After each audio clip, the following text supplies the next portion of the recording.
sort of come back now to this idea of sort of summarizing what is the nature of our experience. So why don't we start taking a look at that and see where that whole chain of thought really takes us in summary. The normal view of our experience is that I, and when we say I, we mean this body-mind, experiences a world.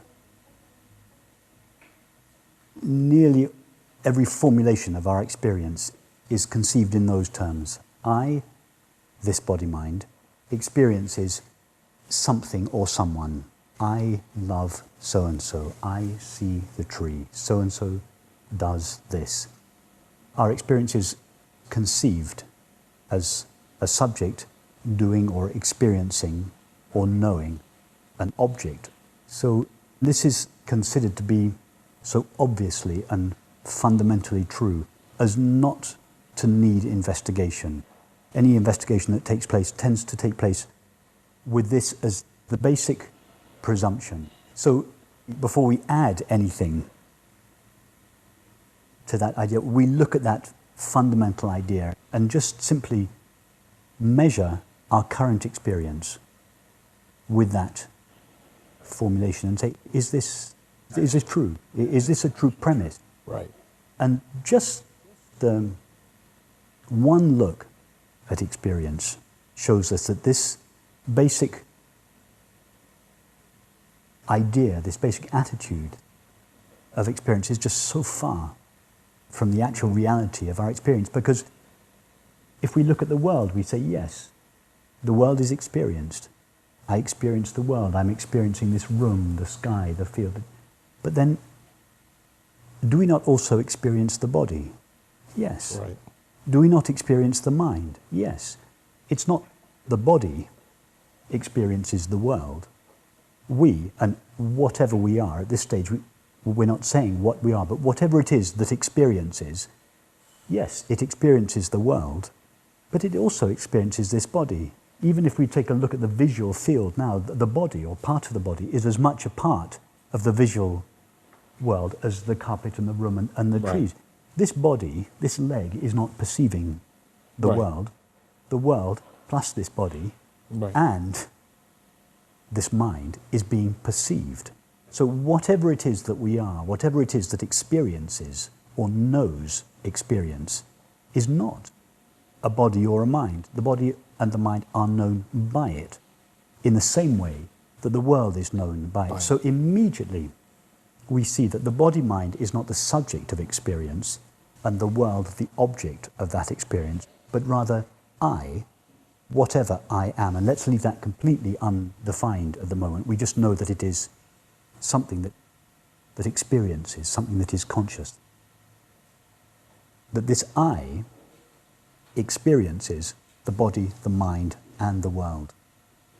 So that immediately leaves open the question, what then is this I?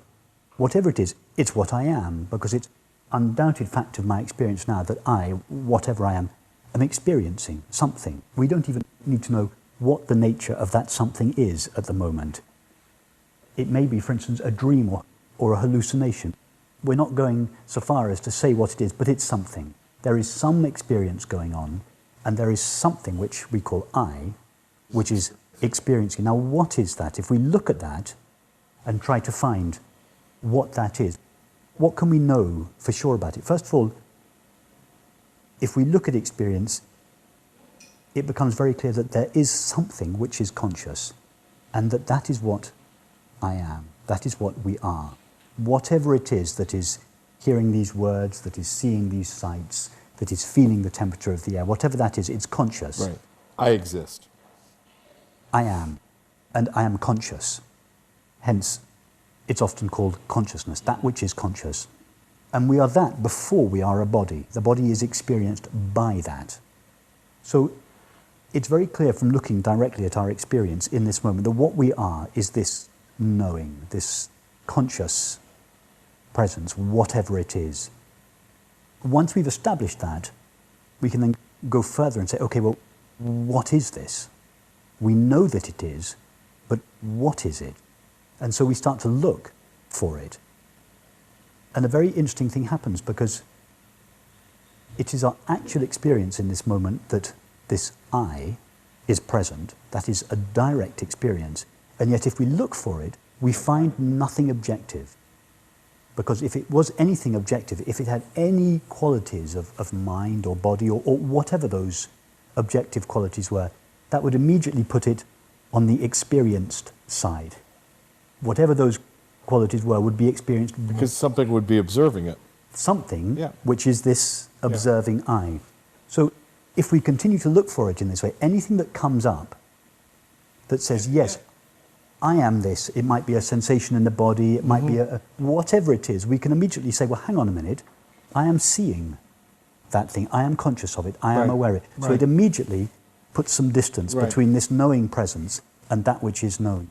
So very quickly, we come to these two very clear certainties about what we are. We debunk what turns out to be false certainties about what we are, and we come very clearly to see that we are present, that is undoubted, we are knowing, we are that which knows or experiences, but also that whatever that is has no objective qualities.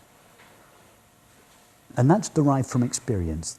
We've just conducted the experiment, we've just looked at whatever it is, tried to find whatever it is, and seen that it has no objective qualities. So if that is the case, and that is our direct experience in this moment, if that's the case, what makes us so sure, for instance, that it is limited?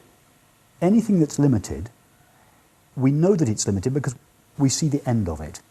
We say, yes, this chair is here, but it's not there. The chair is limited. So if we apply the same criteria to this knowing presence, we've said already that it has no objective qualities. Any limit would be, by definition, an objective quality that we could observe, like the edge of this chair or the end of this sentence.